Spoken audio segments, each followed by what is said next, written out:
Good evening, everybody, and welcome to the Wheel to Wheel podcast brought to you by AbsoluteMotorsport.com and the Alloy TV. I'm James Casey, and joining me today we have James Baker and Alex as well, who's new to the podcast, so welcome to you. And today we're going to be talking through the Austrian Grand Prix, in which there was a little bit of a shake-up, shall we say, with an unpredictable race that saw many shocks up and down the field. And then we'll also be talking about a bit of news today from McLaren regarding Eric Boulier, and then we'll be looking forward to the British Grand Prix with our as inaccurate as ever predictions, I would imagine, following from our poor Austrian predictions, shall we say. But of course, the main talking point from Austria was the Mercedes implosion, as they went from what looked like a comfortable 1-2 finish on the cards to a double DNF as Valtteri Bottas hit trouble, bringing out VSC, which then put Hamilton into a bad position strategically, and then he would also go on to DNF later on in the race as well. So turn to James first. A very disappointing race for Mercedes, and how are they going to bounce back from this? And will they have to take more precautions in terms of reliability after a very strange outcome of a double DNF? I don't know, to be honest, because I'm looking at their reliability in general, and actually, it isn't that bad. I mean, Bottas has been on the receiving end of some pretty annoying results, shall we say. But the biggest stat to come out of that was the first time both Mercedes cars failed to finish with mechanical failure, I'm pretty sure, since 1955.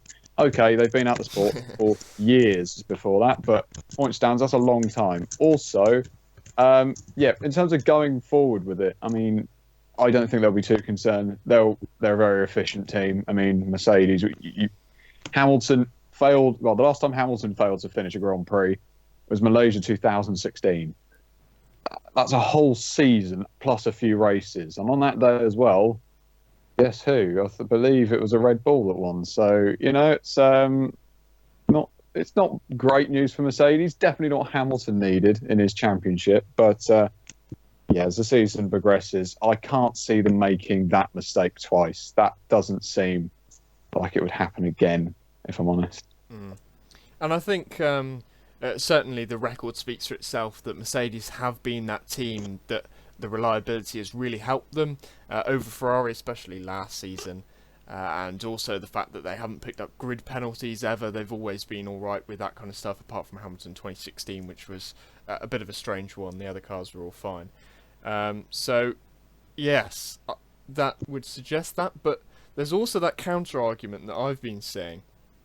I do tend to agree that they should be alright reliability wise, but they had that setback with the new engine where there was a bit of quality control problem, and then from there they've also, on the second race of that new power unit, they've then had two problems. So Alex, do you think that maybe just this specification maybe is just causing a little bit of troubles and unsettling that Mercedes car a little bit? Yeah, I think so. Maybe they've had it onto a high usage, or they're not quite satisfied with the reliability issues. But maybe they've overcome that because the other Mercedes cars were using the engine quite efficiently. Maybe it was the way it was perhaps being used.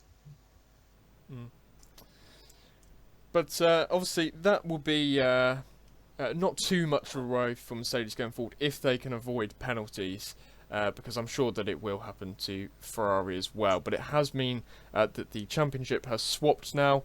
Ferrari in the lead of both championships, which is a little bit of a shock, really. We thought the Constructors' Championship, at least, was going all Mercedes' way. But Mercedes seem to have the stronger car, overall development-wise. The updates they brought to the car brought better consistency in terms of the way the drivers is able to use it. But it's the balance of the championship and the way it stands. Yeah, certainly the last two races they've looked really, really good, haven't they? So that'll be something that they can really rely on. The aero upgrades that they brought as well was definitely successful in Austria. Of course, those chances then led on to a big chance in the midfield, with Haas picking up the 4th and 5th places, and also Force India doing really well to pick up 6th and 7th. And that's kind of leapfrogged them forward in the championship, and that battle in the midfield is looking as good as ever. So, James, do you think that Haas now are able to push on as they've seemingly got back to being the best of the rest as they were at the start of the season in Australia? I mean, you could say that. I mean, Renault had a pretty woeful weekend, to be honest. It never really got going for them, if I'm going to be honest. But yeah, Grosjean, that is possibly the biggest result he's had in F1 for a while. I mean, if I'm not, that is a huge result for Grosjean. Huge for Haas, but they need to just, if they can keep plugging away, yeah, surely they could be quite close to Renault. But Renault look awfully consistent. I don't want to disregard any of these midfield teams at the moment. Force India look very strong as well on certain tracks. For me, Force India, it's just that consistency. I feel like Magnussen, and I know it's a hard one to take, but has looked pretty consistent this year. He seems to be in the points most races. He doesn't seem to not fail to finish in the points. You've got to say for the other two, Renault as well, Hulkenberg and Sainz. If one isn't scoring, the other one must be. So, yeah, it's looking good for them. But yeah, as I say, massive result for Grosjean. Now only leaves Sorokin with that point in the championship. But who would have seen that coming, hey? And obviously, Alex, you've been writing a few articles on AbsoluteMotorsport.com about the Renault and how they've been doing well. Yeah. They've been really consistent. I think this was their first race without points. They've always had one car scoring. And they look like they've got a car for every single track, which is surely a big benefit for them. Yeah, I think so. That, in terms of overall car balance, consistency, they've got the car, working in a fine balance, and the drivers are able to extract that performance, and it suits Sainz, who's almost scored in every single race, and Hulkenberg were able to push the car. They're able to drive in front of the car instead of having behind it. It seems to have a better balance and consistency and overall speed in comparison to the Force India at the moment. So that is shaping up to be a really good battle there in the midfield. And of course, we've kind of seen this one coming from the start of the season, but it is now especially close in the championship. With that fourth place is really up for grabs. I think that most teams have accepted that Renault should have the fourth place. And then behind, of course, we've got Haas, Force India and McLaren, which is who we're going to move on to next. They're the big question to be asked now, because obviously considering where Renault are, McLaren thought they would be the team challenging Red Bull. It shows you the dire situation where they are at the moment. Yeah, and they had news today that Eric Boulier has stepped down, resigned, but did he actually resign? That's the big question, because I think he might have jumped before he was pushed, really, on that one. They're trying to restructure. That's what Zach Brown has said. So, James, do you think that this restructure is going to help McLaren push forward, or is it just kind of a move to just try and make it seem like they're doing something? Yeah, it's a bit of a strange one, isn't it? It's a very weird point, is where I thought that they'd get rid of Eric Boulier, or he decides to leave. Although the way it was sounding from, the words from Zach Brown, it didn't seem like it was a resignation at all. It definitely seemed like he got kicked out of McLaren. But they do need a big rebuilding process. I'm not saying he was the heart of it by any means. I mean, it is a team effort, is what they always say at the end of the day, and that's the only thing you'll hear from a McLaren team. But really, they needed to change something there, because this has been the same old McLaren for ages now. They're so far away from winning a championship. It is unbelievable. The last time they really had a chance was 2012. They needed to make a change eventually. It looked like a promising move when Boulier came in, of course, but now having looked upon it, it's very it's difficult, because it's now, who do they bring in? Who's going to really spearhead? Because let's be honest, this season, you could say with the past results, is a write-off. Although Alonso got 8th from the pit lane, again, pretty good result, but he doesn't seem like I said in the last podcast, doesn't seem like he wants to be here. So they really need to find a way of making sure next season's car, that has got to be the car. That is the one that McLaren fans are dying for. We need a good car for next season. They need a good car for next season. I say I do like McLaren myself, but yeah, they do need a big push next season. They need to have consistency of technical leadership, and not this notion that they had the best chassis, when in fact the figures from from the wind tunnel don't match the actual on track performance. And of course, Zach Brown actually he was on Sky Sports today, and he said, "Oh, we regret saying half the things that we said last year because they said that they set too high expectations," which is very true. They really they've kind of made themselves look like idiots with their claims of the best chassis that they were saying last year, and they've backtracked on those big style now.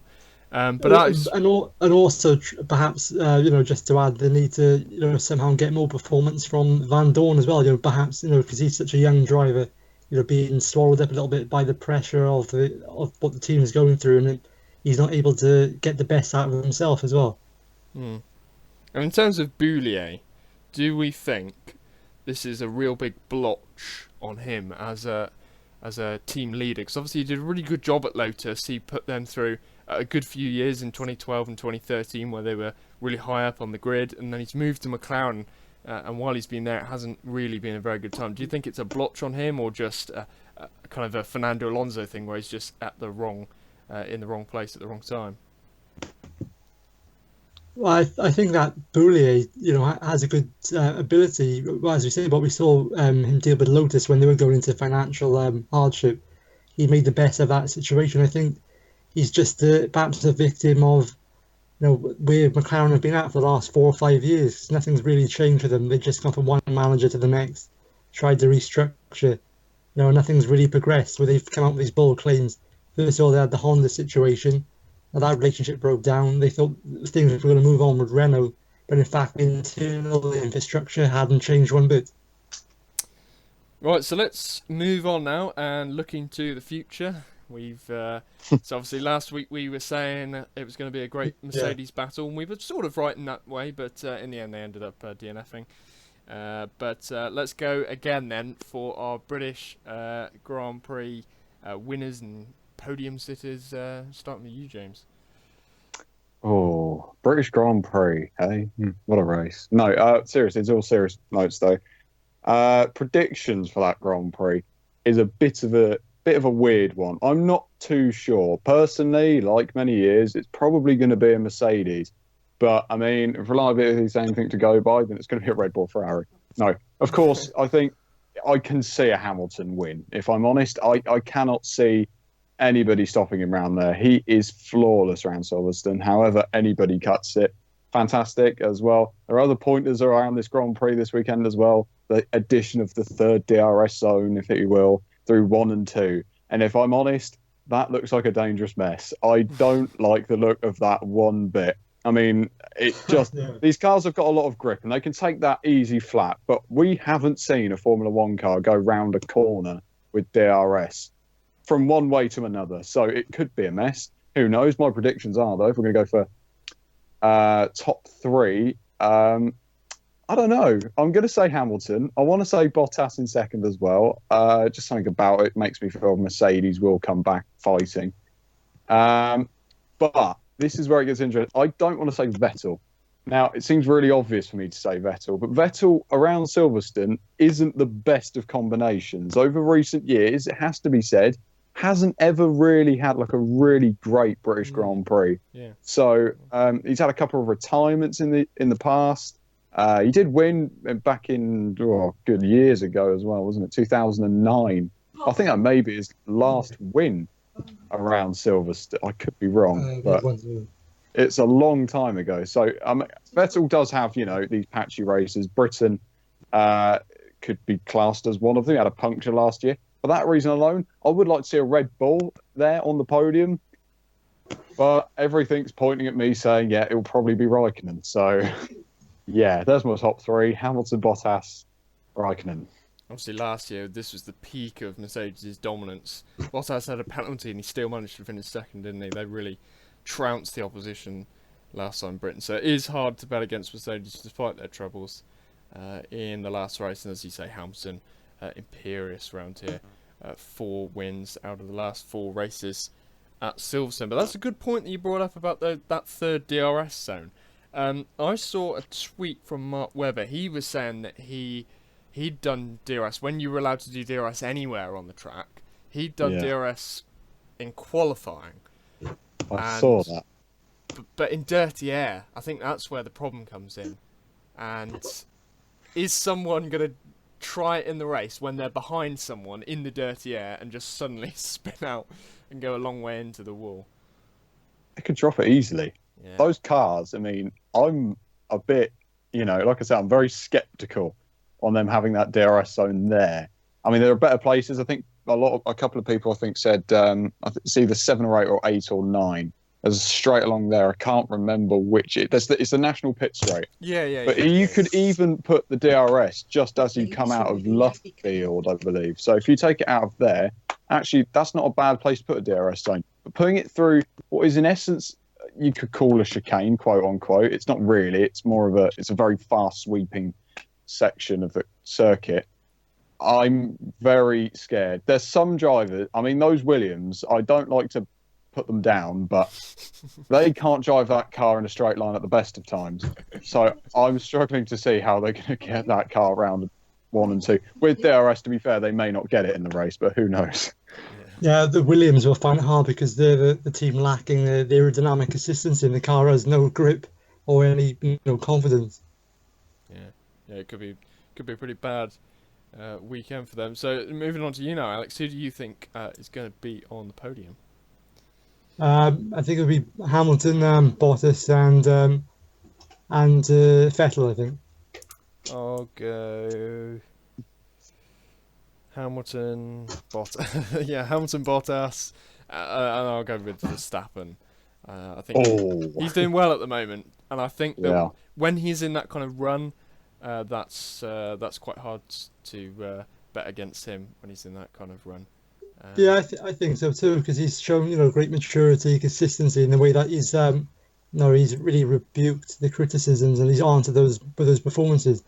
The win in Austria demonstrates he could be a championship contender if Renault were able to produce a bit more horsepower. But he's in with the shout for sure.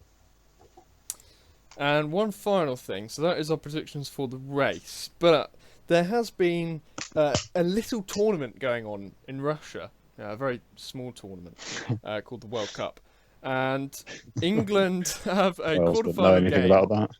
Have a quarterfinal game against Sweden on Saturday at 3. 3 o'clock. And the end of qualifying will clash with the beginning of that game, given that 23.6 million people, peak audience in the round of 16 against Colombia. Do we think that Liberty Media should say we need to change the schedule and move qualifying back a little bit? I'm going to come out as an Englishman before Alex, but I don't want to go on about the World Cup too much. This is a Formula One podcast, if you were unaware. But it would be wise, wouldn't it? Although, to be honest, it does seem at the moment that every time England play, we have to push it back a bit. It's like, if it were France or Belgium or something like that, I'm sure we wouldn't really care. We'd just, it'll be all right. But because it's England, it's at the British Grand Prix as well. F2 put out a tweet the other day, actually, basically stating, I don't really... We're still, normal schedule is resumed. It's like, oh, well, okay. Okay, well, that's good to hear. But, yeah, it's little things like this that, I'm probably not going to miss qualifying. I'm just more avid F1 fan than I'm a football fan, I suppose. But that's just the way it is. Yeah. And I think, obviously, it is only a small clash, so it's only a minor thing. But I think it sets a wider tone of how Liberty see Formula One. Basically, are they realistic or are they overly optimistic? Because I think going up against the World Cup in any capacity is just a bit silly. You're not beating it. And there's the F1 broadcasting blog on Twitter. I recommend following it if you're interested in broadcasting. It's really interesting, actually. They said that there's no chance that they do absolutely terribly when they go up against the World Cup in any form whatsoever. So they've really got to think about this Liberty, and I think it would be a clever idea to move it. But having said that, do you agree with us, Alex, or do you think that they should go for it and try and take on the World Cup? Does a Welshman agree? Well, I think it's just get on with it. any other match. It could have been any other team, couldn't it? To just have to get on with qualifying, be towards the end of qualifying, and just leave it how it is. Yeah. I don't know what I'll do. I suppose what I'll probably do, in the modern day, it's not so much of a problem. I'll probably record it and then catch up with the football, That's and no just be a problem. few minutes behind. But it will be interesting. I think that they will change it. I think they're gonna go for it. And Just a and change it. final note, if you mind. I mean, also just like to point. I mean, like you just said, that was the highest recorded British television viewing of this year. Was for that 15-minute spell of England, Yeah. which is kind of incredible when you think about it. But also just like to point out as well, if you're really that interested, England do tend to score and do look quite exciting quite early on. So. Yeah, that would. Yeah. I'm really. I mean, it's such a small thing, but I'm really interested to see what they do. Whether Liberty Media try and change that, but Little things make a big difference, don't yeah. they? So. Yeah, I think it will set the tone for how they see Formula One. Do they think that it is a world beater, which I would say currently at the moment it is not, but it definitely could. But it definitely could be, and it's still a very big sport, and that's part of the reason why we love it, I suppose. But anyway, thank you very much for listening, everybody. And as always, if you've got any comments on the stuff that we've been talking about, make sure to talk about it down below, and we'll happily get back to you and discuss anything. Yep, that is it for today, and we'll be back with a review of the British Grand Prix at the end of this Formula One triple header, the first in history, and we will then be looking forward, of course, to the return then to Germany after that. So thank you very much for listening, and we will see you then.